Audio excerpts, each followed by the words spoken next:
What Was That Like contains adult language and content and is not intended for all audiences. Listener discretion is advised.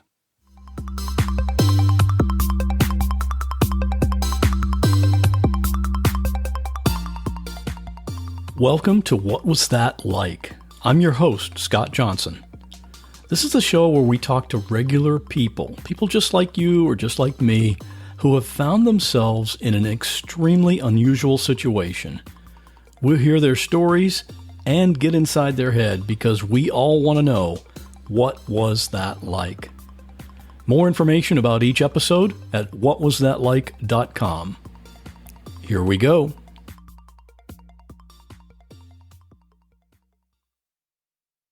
Very few things in life could be more traumatic or horrifying than discovering a suicide. The world was shocked back in August of 2014 when police announced that legendary actor and comedian Robin Williams was found by his personal assistant having committed suicide. This was the police announcement on that day. On August 11th, 2014, at approximately 11:55 a.m., Marin County Communications received a 911 telephone call reporting that a male adult had been located unconscious and not breathing inside his residence. The caller was distraught and indicated at that time that was an apparent suicide due to a hanging had taken place and that rigor mortis had set in. The sheriff's office, as well as representatives of the Tiburon Fire Department and Southern Marin Fire Protection District, were dispatched to the incident with emergency personnel arriving on scene at 12 p.m. The male subject, who was pronounced deceased by firefighters from the Tiburon Fire Department at 12:02 p.m., has been identified as Robin McLaurin Williams, a 63-year-old resident of unincorporated Tiburon, California. Preliminary information developed during the investigation by Coroner Division personnel has revealed Mr. Williams had been seeking treatment for depression. Mr. Williams was last seen alive by his wife at approximately 10:30 p.m. on August 10th, 2014, when she retired for the evening in a room in the home. Mr. Williams' personal assistant became concerned at approximately 11:45 a.m. when he failed to respond to knocks on his bedroom door. At that time, the personal assistant was able to gain access to Mr. Williams' bedroom and entered the bedroom to find Mr. Williams clothed in a seated position, unresponsive, with a belt secured around his neck, with the other end of the belt wedged between the closed closet door and the door frame. His right shoulder area was touching the door, with his body perpendicular to the door and slightly suspended. The inside of Mr. Williams' left wrist had several acute superficial transverse cuts. A pocket knife with a closed blade was located in close proximity to Mr. Williams. The pocket knife was examined and a dry red material was located on the blade of the knife, which appeared consistent to dried blood. It is unknown at this time if the dried red material is in fact blood or if it is Mr. Williams' blood, but scientific testing will be conducted to evaluate its investigative value. Preliminary, and I again say preliminary, results of the forensic examination revealed supporting physical signs that Mr. Williams' life ended from asphyxia due to hanging. Toxicology testing will be conducted to determine if Mr. Williams had any chemical substances in his system at the time of his death. There are so many factors to consider in that case, but I remember that when this happened, I kept thinking about how that person, his assistant, felt as she entered that room and discovered him on that Monday morning. She had worked with him for over 20 years, and it was more than just an employer-employee relationship. They were also close personal friends. It's hard to imagine going through something like that. Our guest today is Liz. She has experienced this as well. But the suicide she discovered was not her boss or just a close friend. It was her husband. Going through that would be bad enough. But for this podcast episode, Liz has even another story that's almost completely unrelated to her husband's suicide.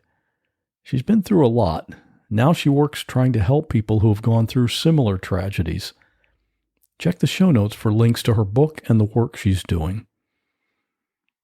A warning. This episode contains descriptions of graphic violence against a child. It's definitely not suitable for everyone. If you'd like to support this podcast and get access to all of the exclusive bonus episodes, you can do that at whatwasthatlike.com/support. And now please enjoy my conversation with Liz. You and your husband, Ben, how did you meet? How did your paths cross? I believe it was, well, with both Alcoholics Anonymous and Narcotics Anonymous. I can't remember which one came first. We were both going to both meetings in the same town, and he was more of a newer entry. I think I had probably 12 years at the time when I first met him, and so he was new. And I just kind of, got to know him a little bit. And after about a year, because you're not supposed to date newcomers, especially someone with a lot of time, I was actually interested in learning Hebrew. And one of our mutual friends said, Ben knows Hebrew. And I said, really? Why? Or something. He says he's Jewish. And I said, he's Jewish? And he goes, yeah. And then I thought about, okay, his name and some of these other things. And I was like, oh yeah. So that's how we got together. We dated for about a year-ish and got engaged, and then we ended up getting married and having our baby. What kind of work were each of you doing at that time? I believe through the dating, he was doing electrical, and he wasn't very happy with it. So after somewhere right around the time we got married, I actually helped him find a job in patient care. And he was working for a family-owned and operated facility in St. Augustine for people that had been either mentally or physically handicapped, and he just loved it. He was a real helper. And I was working also in the helping fields. I was a professor for the first couple of years, and then after we had our child, I got another job, and it was really one of the best things for me. I went back into the clinical world, and I got my clinical license, and with my doctorate, and that really helped me in my profession. So laboratory medicine is what I ended up doing afterwards. It sounds like the story of a happy family. Yeah, and you Yeah. guys were living in St. Augustine, Florida, Yeah. and life was good. Everything was really good. Yeah. I mean, we had the usual things, I guess, that young couples have. I wasn't as young as he was. We did have an age difference. I was 15 years older. But, I mean, my mom tried to help me understand some things because it seemed like he was becoming unhappy maybe or something. And Asher was he was 2 years old at that time. And my mom said maybe sometimes men don't start to get uncomfortable when the child starts talking and being a little bit more of a person, when they are much more comfortable when it's not as much of a personality involved. So it sounded like everything was going well, but Mm-hmm. then there was that one Friday. Mm-hmm. Can you tell us what happened that day? It was just like any other day. I left in the morning, and he was taking our son to school. So said goodbye to everybody, left. He went to work, and I went to work. He had just started working on the day shift because we were trying to have our marriage a little bit back together again, because we were working opposite shifts to take care of the baby by ourselves. But we realized marriage was suffering a little bit, so we both went on day shift. He was working in St. Augustine, and I was working in Jacksonville, and we had a place in Jacksonville for the Sabbath for our religion for the weekend. So that particular one, I was going to pick up Asher after work and bring him down to St. Augustine because we weren't going to be doing our normal weekend thing there. We were going to go over to Disneyworld that Friday night instead. And our reason is because Asher was turning 3 in a couple of months, and it was going to be our last opportunity to get him into Disney World for free. me and Ben were big Disneyworld fans, and even our own as adults, that was what we loved to do. We had season tickets and everything all the time. So after Asher was born, all three of us. So anyway, I picked up Asher driving down the road. Asher fell asleep, which he had really never done. So it was a very different day, even from that point. It was like, okay, he fell asleep on the drive down. We got to the house. Actually, I tried to call Ben a couple times. I wanted to let him know that I had packed the food and all that, because even though it was the Sabbath and we weren't going to be in our usual place, I had packed all of our kosher food and we were going to go to our friend's house, and then we were going to have our, little sort of Sabbath meal that night and go to Disney in the day on Saturday. But anyway, he wasn't answering his phone, which was unusual. And I believe I called my former father-in-law, and I asked him if he had talked to Ben, and he said, no, I didn't. Why? And I said, well, because I'm trying to get a hold of him. So I went on home, and when I got there, Asher was still asleep, and I didn't want to wake him up. And it was the first cool day out of the whole year, since the summer started in St. Augustine. And I know you know about that area. And I said, well, it's cool enough. I'm going to put open the sunroof, turned the car completely off. So I felt like that was safe. And I just popped my head in the house because I figured he was going to be ready to go. We were going to Disney World. Yay. So excited. And I go in, and that was the first moment that I kind of understood what the term dead silence is. And it was really too silent. And I was like, Ben, are you ready to go?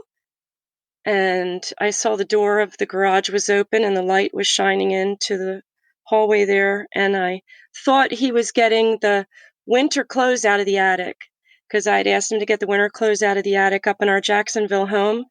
And I said, and he had done that. So I figured he was getting them out. So I said, what are you doing?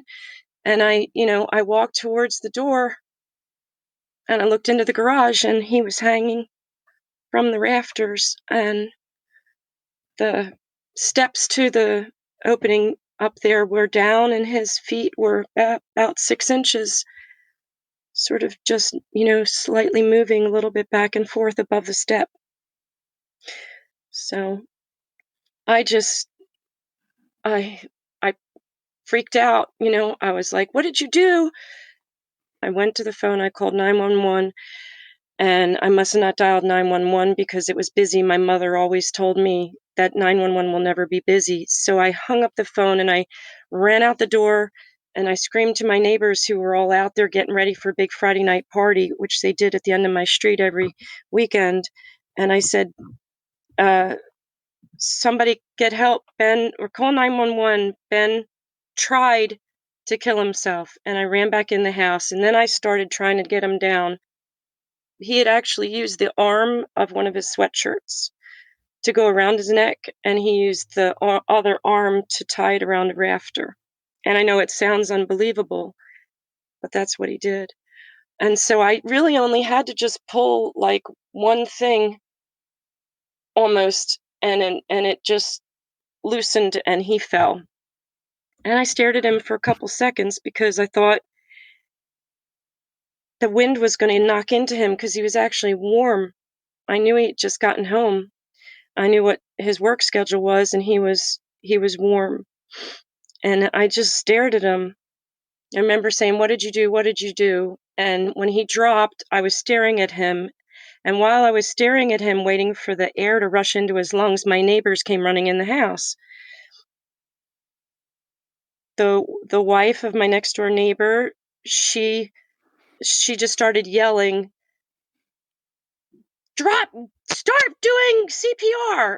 I guess I realized I was in shock. So I knew I was just trained in CPR. So I dropped to my knees over top of him, and her husband had come in, and he was opening the garage door or closing the garage door or something.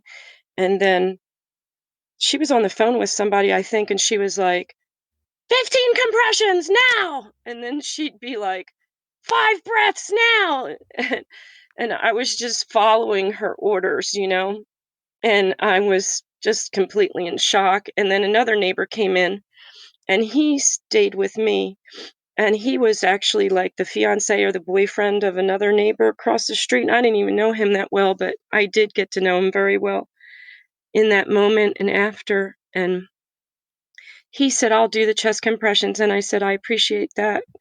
And so I just wanted to kind of be around Ben's face and his mouth anyway. And so he started doing those, and I was breathing into his lungs, and we were checking the pulse, and we thought we felt something very faint. And I asked him, I said, "I think I feel something really faint." And my mom is a nurse, and she told me afterwards that you probably felt your own heartbeat, because that happens a lot, you're through your fingers or whatever, because it's such. But we were giving him CPR, and then the ambulance came and took him in the ambulance, and we went outside. The neighbors were all asking me, "Where's Asher? Where's Asher?" And I looked, I said, "He's in the car," and he was still asleep. Again, it was like a miracle. So I believe it was God. I do firmly believe it was my higher power, our higher power, putting him to sleep. And he still didn't wake up then. One of my neighbors said something about, "Do you want me to take him or whatever?" I said, "No, he's fine." They were like, kind of like almost criticizing me. And I said, "He's fine. Just leave him alone." Because I didn't want him to see all this stuff. We were trying to reach my father-in-law then. We were all outside. Everybody was like, "What can I do? How can I help?" And they were still working on my husband in the ambulance right on the edge of my property, I thought. And I said, "Please call, my mother-in-law." They took my phone, call my father-in-law. And then the ambulance wanted to leave, so I followed behind. My mother asked me, "Were the sirens on?" And I said, "No." And she said, He wasn't alive. They turned the sirens on if they were alive." So I learned a lot of things that night. But I was driving behind him, hoping and thinking, that we were going to see him again. I called my friend in Orlando on the way, and I said, "I'm not coming tonight." And he said, "Why?" And I said, "'Cause Ben tried to kill himself, and that was like the first of this story, that I started telling. And it became, like every day for me for months and months on end. Did he leave a note? No, he didn't. But what he did was he left his glasses on the counter of the kitchen. And let's see. Oh, I he had told me, for a long time ago when we were dating, that he couldn't see my face if we were even more than a foot apart. So he needed his glasses for everything. Well, weird thing was, and this is where like some of those, previews or something, or these clues or hints. He was a big CSI TV show fan, and the Las Vegas one, they would just watched it the week before.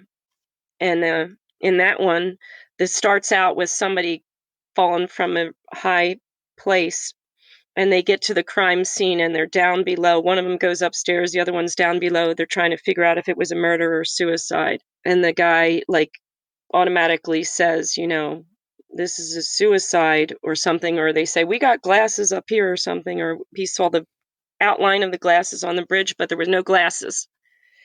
And he said, "Well, how do you know it's a suicide right away?" And he says, "Because if they're wearing glasses, they're glass wearers, they take them off because they don't want to see.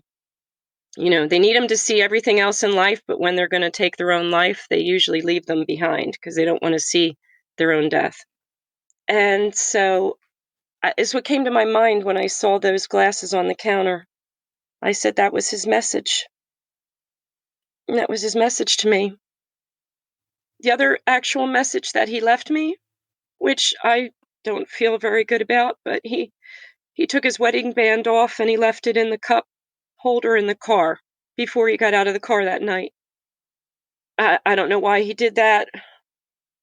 Maybe he just didn't want it on his finger for somebody to have to take off later or something. But he knew when he got out of that car from work what he was going to do. I was told, don't even question that. I was told that oftentimes it's better to not leave a note.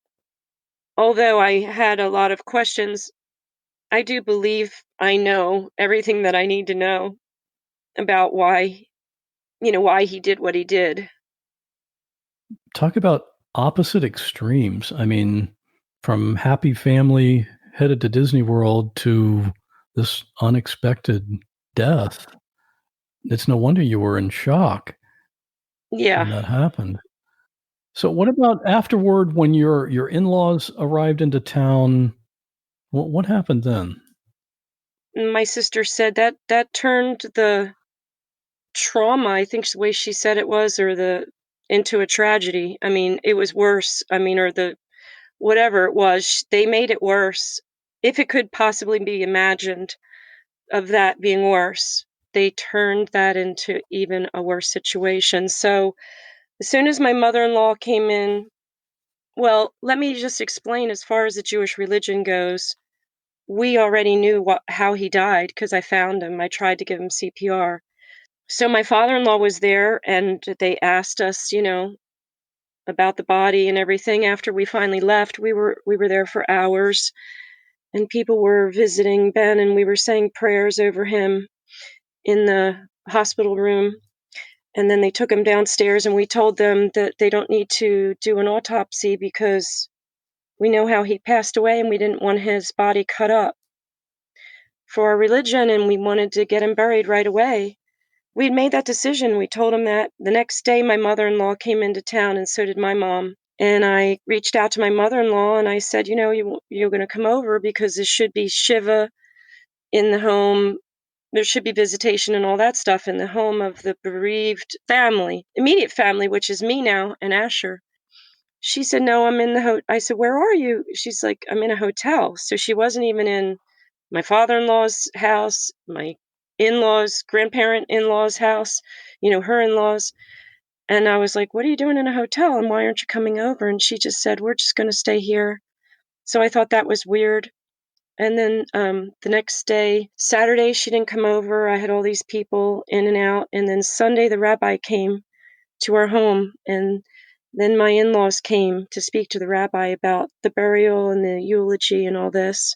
And they kept saying, the only thing they kept saying is Ben was so happy, Ben was so happy, Ben was so happy. So on this day, when she came over and they were talking, the rabbi asked, when are we going to get the body? And I said, it should be today.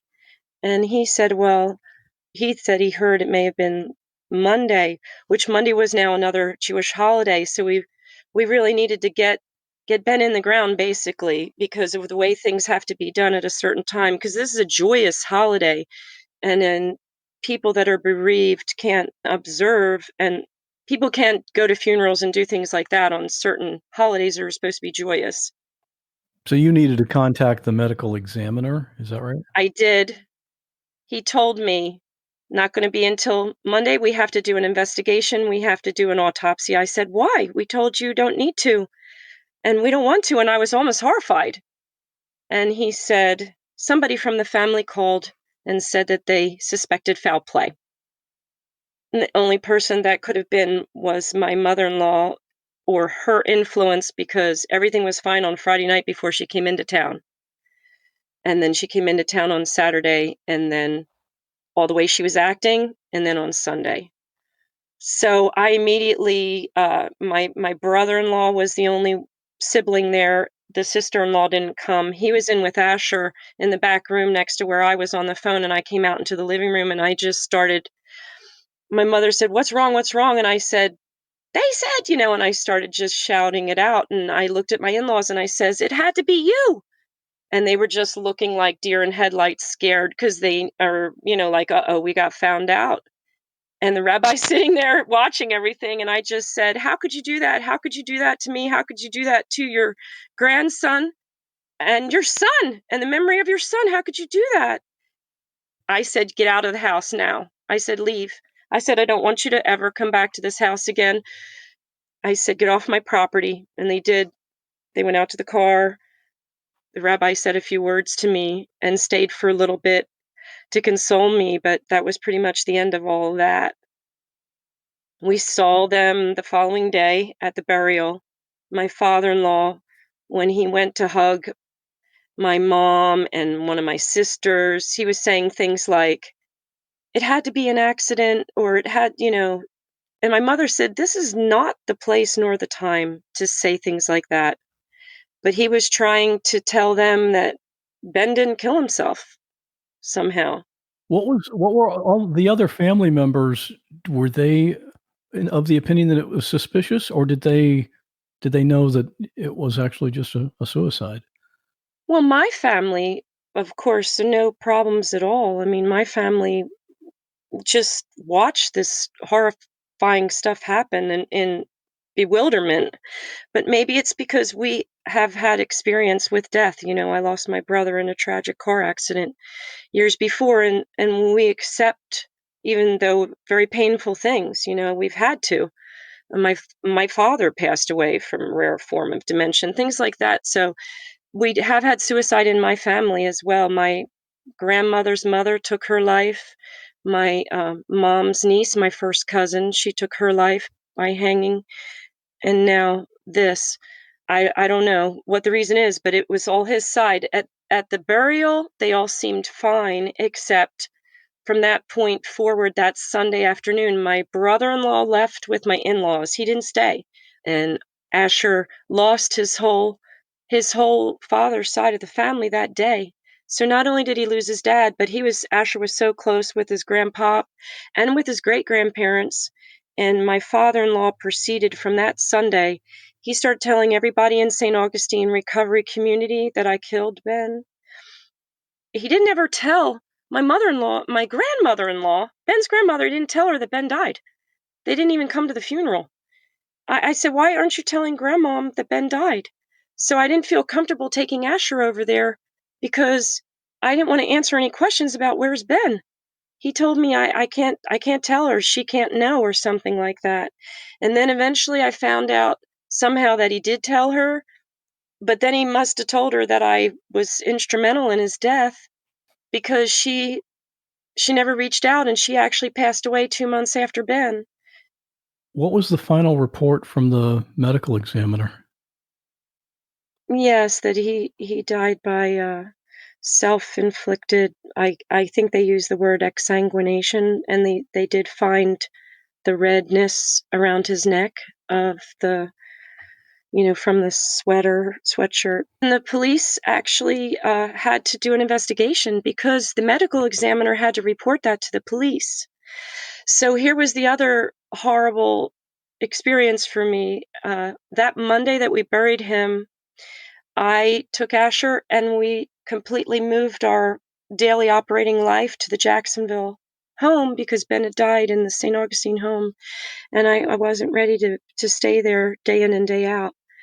But I got a call on Tuesday that I had to come back to St. Augustine to meet with the police officer, let him in my home again, and go over the whole story again. I had to go walk him through everything again because he had to do an investigation to see if it was a homicide or a suicide.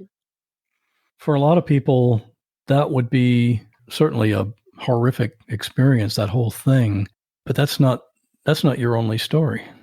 You This is what's incredible about this, is you have another story of something that happened completely unrelated to your husband's suicide. Fast forward 4 years, you met someone named Levi. Mhm. How did you Yeah. how did you meet him? And his former mother-in-law was a member of our Jewish community now we were in Arkansas. She was dispositioning her father, who had passed away's home with all of his belongings, and none of the rest of the Jewish community was helping her. And I felt, like I wanted to reach out a helping hand, with another woman, a widow, helping another Jewish woman. So I went over her house and brought my son and helped her because it was a hoarder's mess. He was an old man from that generation, back during the war, and he was hoarding a lot of things. So I was familiar with that from my former in-laws, and so he was there. Levi was there, and I thought, boy, this must be a good guy because this is his ex-mother-in-law. And she never said a bad word about him, and so that's how I met him, and we started visiting, and he was in Memphis at the time, so he was coming about a 2-hour drive between Memphis and Little Rock. So he started coming over for Shabbat, but we were kind of going to the Chabad anyway, the ultra-Orthodox community, and he was Orthodox, so we started going to services together and dating-ish, whatever, and I really wanted somebody that could do the role of a Jewish male for my son, because I wanted him to, have a kind of a regular Jewish family. By now, he was probably about 6. So anyway, that's how we met. And then we quickly got engaged, because that's kind of the way that they do it in the Orthodox communities, is a little bit faster. We can zoom all the way up to 2 weeks before our wedding. We had ordered the head coverings. We had ordered the prayer books, all with our names on them. We had the rabbi, the synagogue, and everything. We had a little argument, like almost over spilled milk, pretty much literally. And I cursed, and he said, God wouldn't like that. And I was like, my curse was, like JC, which I'm Jewish, so it's not really a curse to me. And I said that, and he was like, "Well, it's whatever, whatever." And anyway, that's pretty much it. And then he said, "My deceased mom, wouldn't like to know that you're talking like this or whatever." And I said, "My deceased dad wouldn't appreciate you giving me crap about this." He said, my deceased mom wouldn't be happy with you wearing that ring. So I said, "This is not me breaking up with you." I took my engagement ring off and I put it on the table. I said, "This is just me giving you your ring back. I will get a different ring, because I'm not going to be manipulated by somebody because I'm wearing their parents' ring." I told him point blank, I said, "I'm not breaking up with you. I'm just going to get a different ring." And then he said, "Put the ring back on." He started ordering me. And that has happened to me before in a relationship. That's not healthy. He said, "Put the ring back on." And I said, "No." I said, "Just told you." And then he said, "Put the ring back on." And then he said, "I don't want this marriage to end up like your last marriage ended." My last marriage ended by my husband taking his life. So I just heard this guy is telling me that if I don't do what he's telling me to do, if his order, he's going to kill himself. And I just immediately red flag. And I said, now that is me breaking up. I said, now this ring off my finger is us breaking up. I said, I can't go forward with a marriage with somebody that's threatening to kill himself. And then he started trying to backpedal. And I said, no, I can't. I will never, ever, ever put me and my son in that situation ever again. Never. He drove away with much of his car packed as he could. And he left all this stuff in my garage. And I felt very bad for him because he was upset. He was very upset. I'm sure he felt humiliated in this Jewish family and community and everything like this. And now he's crawling back to the parents' house with just his car full of stuff. So he didn't go back to Memphis where he was. He went back to his parents' place in Brooklyn. Yes, he did. Yes, he did. To the brownstone, the 3-story brownstone. 2 years later, I'm on Facebook on a Monday. All this information on Facebook after the weekend about this little boy in Brooklyn that went missing after he walked. The parents for the first time allowed the kid to walk home. He was 9. My son was about to be 9, so they were the same age. Let him walk home from the summer camp this day because he begged them to please let him walk home, and they went over the route and everything, but he didn't come home when he finally did it on the Monday. And his name was Libby Kletsky, and the messages was all around the Jewish community and Facebook, pray for Libby, that they'll find him. We're following a developing story in Brooklyn. Police in Borough Park are looking for a young boy missing now for almost 24 hours. Libby Kletsky never came home from the boy and day camp on 44th Street yesterday afternoon. Eyewitness News reporter Anthony Johnson is live in Borough Park now with the very latest. Anthony. Well, Lisa, as you can imagine, this is a parent's worst nightmare, but many people out here are still holding out hope at this hour. It's been some 19 hours since they've last seen Libby, and still at this point, and there are no clues. Libby Kletsky is described as a friendly 9-year-old and is the only son in a very large family. He has been missing since around 5 o'clock Monday afternoon. He was last seen leaving this daycare location, and he was supposed to meet his mother when he disappeared. So far, everyone is perplexed. No one can figure this out. Assemblyman Hyken has been speaking directly to family members who are waiting for word inside of their apartment. Patrols have been spread out throughout the entire community. Groups of people searching the neighborhood looking for clues to the boy's whereabouts. They have covered a 5-square-mile area since early this morning, and so far, nothing. Every building, every store, every synagogue, whatever you can think of, backyards, we're doing it all. The search is spreading, and some 400 to 500 people are involved. Police have rallied all of their resources and are asking anyone who saw something suspicious to call. At this point, everyone is hoping for a good outcome and hesitates to think the worst. We do hope for the best, but every hour that goes by, where is this 9-year-old? What happened? Assemblyman Dov Hyken and community leaders are now offering a reward of $25,000. These are some of the flyers that you can find around this community. This little child is described as being 4 feet tall with black hair and brown eyes, or rather brown eyes and brown hair. He is wearing black sneakers, navy pants, and a green and white shirt. Authorities say if you have any information on this child, please give them a call. 2 days later, on a Wednesday, I was working from home and had the TV on, and they said that they have a break in the case with Libby. And I looked at the TV, and they have a picture of a car. And they're talking at the same time as I'm watching this. And the car, I said, that looks like Libby's car. And as I was thinking that, they're saying the suspect is the age, 35 years old. I said, that would have been Levy's age. And all of a sudden, I'm starting to get freaked out and scared because it's in the exact same portion of Brooklyn where, he was living, this car. And then they said that he walked out of a dentist office, and I knew it had to be Levy at the time because we had talked about his teeth, and we were going to get his teeth fixed when we got married with my insurance. And I thought, oh my God, what the heck?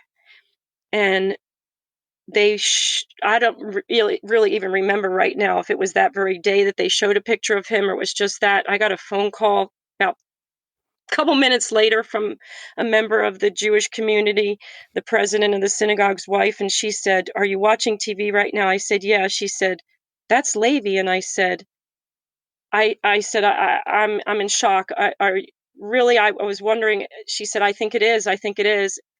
So sure enough, it seemed like it was hours, they had a picture of him up there.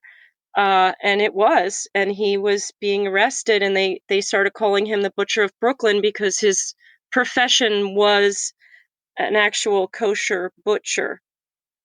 So they did have the cameras, and it was a member of the Jewish community there, the Chabad, ultra-Orthodox Jewish community, because this little boy was a Chabad member of the Chabad community. This man who always was protecting the community and always did really extensive work, more than the police often had time to do. He went to the stores and started knocking on them before the police did, and he asked for all the film and the footage. And that's when he saw Libby asking a man. In the video, there was no sound. They saw him approach a man that had a kippah and the tzitzis, the fringes, the tassels of the prayer shawl underneath his shirt, because he was Orthodox. So the little boy looked at Levi and thought, he's safe, I can talk to him. He asked him for directions, is what it turned out to be. Levi ended up telling the whole story after he was arrested. And then he went into the dentist office. He's just told the little boy to wait. And so the man in the Jewish community that was watching these videos overnight, he just stayed up all night long. And before the cops ever got any of this, he took it all to the cops. And he saw that Libby stood there and waited for Levy to go in, pay his bill, come back out. And then he got into Levy's car. And Levy was on his way to a wedding. He went to the wedding. There's people, they've interviewed the people at the wedding. They said Levy was there. He stayed for a short time. They never saw the little boy. So it turns out he left him in the car and the little boy stayed. Because I guess Levy was telling him, I'll take you home after, or, just got to go run this errand or whatever. Well, Levy's story is that when he got home that night, it was too late. So he got up the next morning, which was now Tuesday morning, because all this was happening on Monday. Tuesday morning, he went to work. He stayed at work. He worked a regular shift, and they interviewed all those people. And then when he came home, on his walk back home, he saw all the posters everywhere.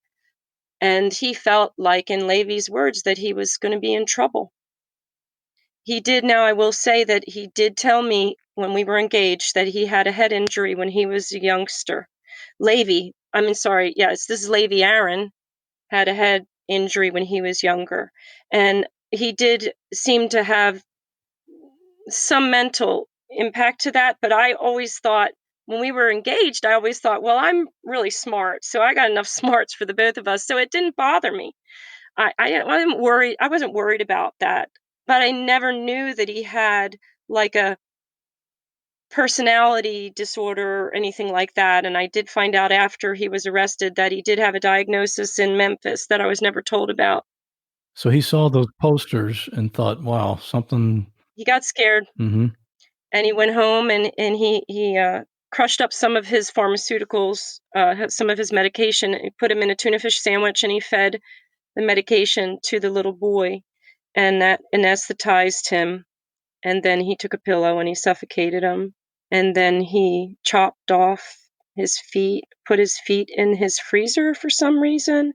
And I believe that he may have done something with the rest of the Libby Kletsky's body. I want to make sure I say his name.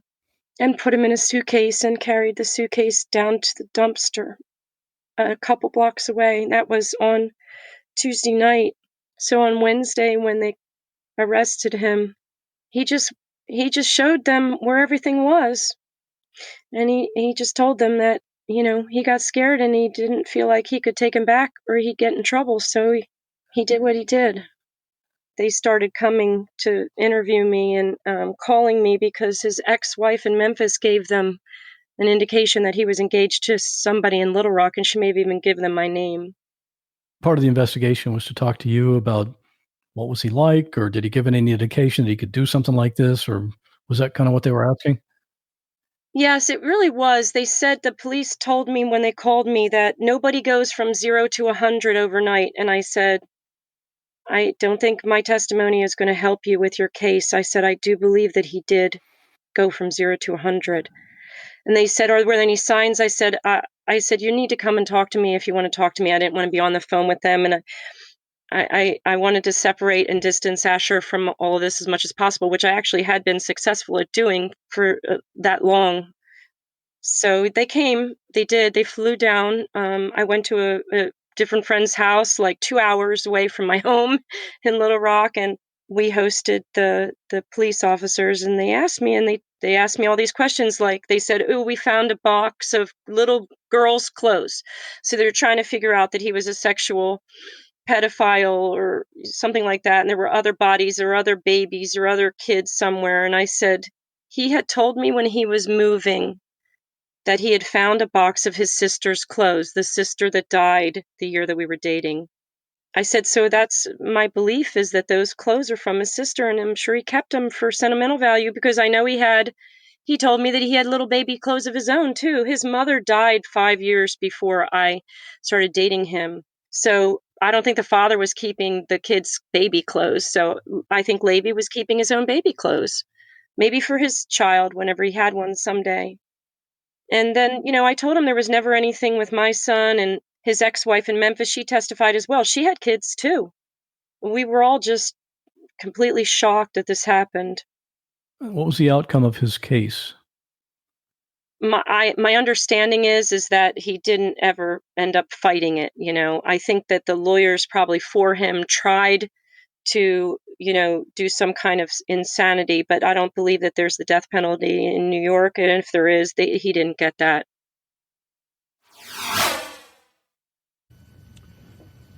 Mr. Aaron, is there anything you wish to say before I impose the agreed-upon sentence?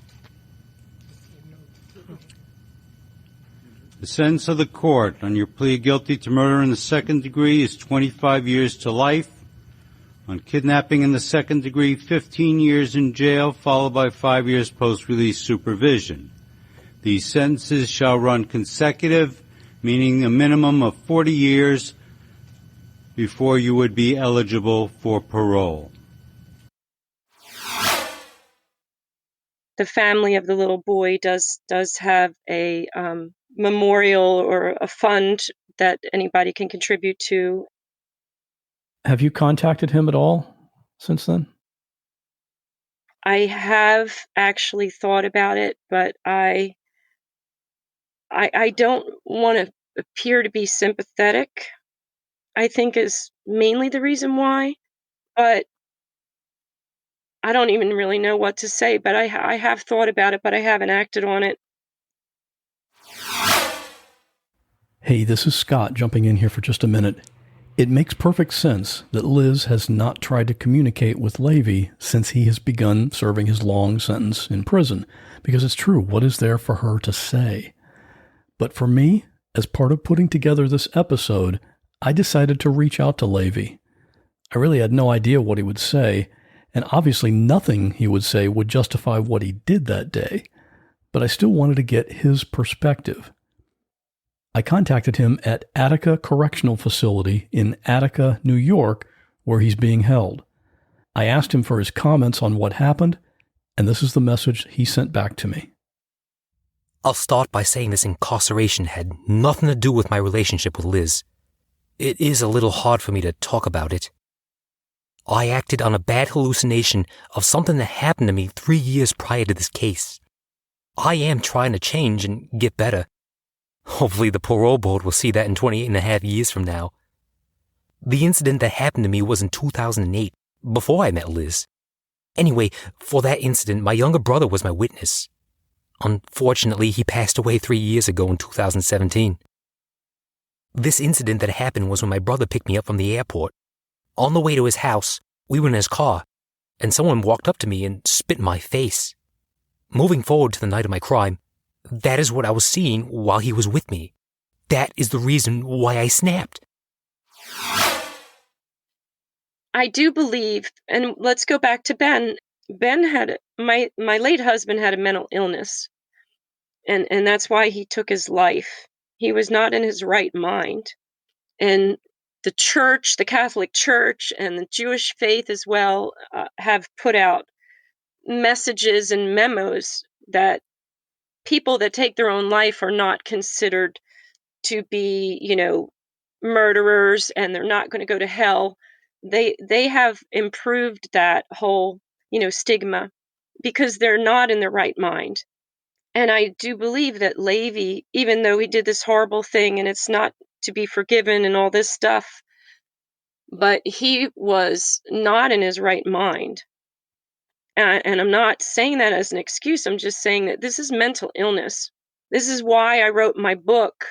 This is why I'm going to write book 2, which these 2 stories that we're talking about is going to be in my second book. It is to help people with mental illness. And 15% of the proceeds of my book are going to survivors of suicide organizations, suicide prevention organizations.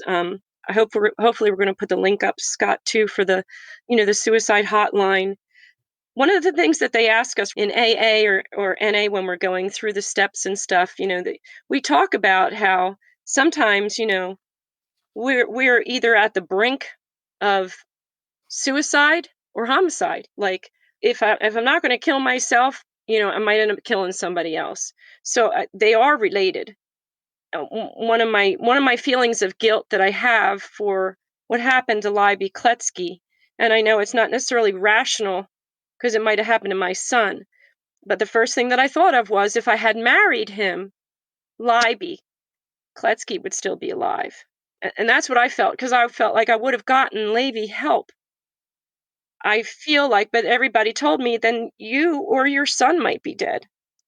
And I do understand that, but that's part of what I find so, it's pretty intense to think that you're almost married to someone who had the capability of doing that to a child. And when it actually happened, your son was about the same age as little Libby, who was killed. I'm sure that must have gone through your mind so many times. Yep. Yes, it did. And when Ben took his life the week before, it was about 7 to 10 days before he ended his life, he started ordering me around. He was making something of nothing, and he followed me out of the room because I left the bedroom to give him peace. Because he told me to turn the light off, and I left the bedroom and went out there. And then he followed me out there. I said, "What are you doing?" And he sat next to me, and he was looking at me with this dead look in his eyes, and he started ordering me around like a dog. I don't even remember what he was saying. And I just got up and I started running to the phone, and I was going to call 911. And he said, "What are you doing?" I said, "I'm going to call 911. I'm going to call the cops." He said, "Why?" I said, "Because right now you're scaring me. I'm afraid I'm going to be hurt." And he said, "Okay, I'm going to back off." He said, don't call them." And I said, "Okay." I said, "But you need to stop ordering me around and stop." I was trying to kind of like get him back, get that look back in his eyes, not the dead look. And then he said he was going to get in his car and he was going to go somewhere where nobody could find him. Of course, later on, I figured that he was probably going to try to hang himself in the woods, because there was an indication of that situation too. And I said, "No." I said, "If you're not, I'm going to be able to find you." He said, "Why?" I said, "Because I'm going to get our son out of the bed. I'm bringing him in the car, and I'm going to follow you." I didn't want him to get in the car because I was afraid he might hurt somebody else too. He was so upset. Then he said, "I'm going to take a walk." He didn't end up going for the walk. He didn't do any of that stuff. He calmed down. The next morning, he reached his hand across the breakfast table and he held my hand and he said, "Thank you for not letting me leave the house last night." And then a week later, he took his life. And I knew then that, I at least bought him another more week by whatever we had gone through that night. So, I knew then that it could have been me or Asher or both of us, because you always have this murder suicide, not always, but there's a lot of murder suicides, sadly. And I realized when Ben took his life a week later, after I was worried about my safety, I was afraid he was going to kill me. And then the same thing happened with Levy, almost. He threatened to kill himself. I got out of it. 2 years later, he ended up killing somebody else. So. Well, it's clear to see why you have a passion to help people who are having mental health issues and have suicidal tendencies and that kind of thing. There's certainly a lot that you can offer them for, when they're going through something like that. What's your website and your book? Tell us a little bit about that and how people can find that. My book is called Life Launch: Surviving the Storms of Physical and Sexual Abuse. And some of the physical abuse is these domestic violence and these relationships that I've had in the past. And it is the first 25 years of my life. So it doesn't cover these two stories that I'm doing with you today, Scott, but that will be book 2, along with a lot of other things. But yes, this podcast is perfect for me because that's the reason why I wrote the book, because I felt like my whole life has been like, what was that like? These extraordinary situations. So many things have happened to me and my family that a normal person, it seems like, and I don't want to use the word normal to think that I'm not normal, but just in usual situation, an adult person might only go through one or two of these things. And I've been through so many traumas. My family has been through so many traumas. So that's the book, and it can be found on Amazon. My website is www.drlizlifelaunch.com. I have free healing resources on my website. You just click on the free healing resources link. And in my book, I have a lot of those same ones, as well as links to the website and other meditations and prayers and things like that in my book my book has actually been told by some of my friends and people that have read it that it has brought up a lot of things for them they can relate to. And then I offer prayers, meditations, so that they can kind of tone some of that down and help people get through if it is bringing up some some stuff for them in their life. And of course, all my healing resources, things that I've done personally that have helped me. So your book is on Amazon.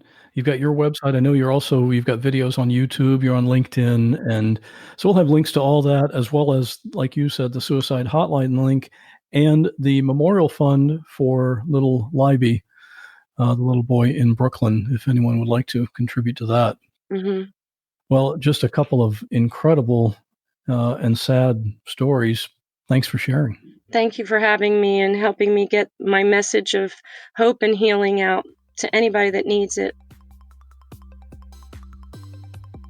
Thanks to J.T. Shearhart for providing the voiceover for the message from Levi Aaron. And before we leave, I've got a couple more exciting things to tell you about. First up, right now, I'm in the process of learning who you are. Yeah, I'm talking to you. And I'm doing this through the 2020 What Was That Like listener survey. It's online at whatwasthatlike.com/survey. Now, if you're in the private Facebook group, you already know about the survey, and that's just one more reason you should join that group. Anyway, I want as many people as possible to complete the survey, and if you do, and you decide to leave me your contact information, you could win the $50 Amazon gift card I'll be giving out live on Zoom on October 30, 2020.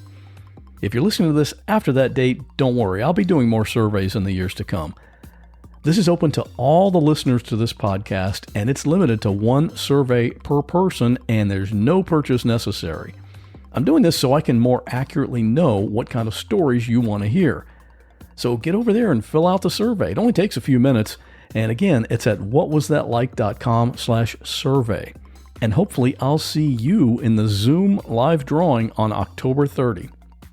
And in the interest of sharing, I have another podcast to let you know about. This one is called the True Crime Fan Club. It's hosted by Lainey, and I'll have her tell you all about it. I'll see you back here in 2 weeks. Hi, I'm Lainey, host of the True Crime Fan Club podcast. If you're a true crime addict like I am, then my show is for you. I'll peel back the curtain and give you a glimpse into the life and crimes of some of the most demented minds. Check out the episode Broken Bonds and listen to a brother reveal a deeply held secret. Or hear about the day that the heavy metal community will never forget in the episode Dime Bag. These episodes are just a sample of our catalog, so you have plenty to binge. Just search for True Crime Fan Club Podcast in any podcatcher. You won't want to miss an episode.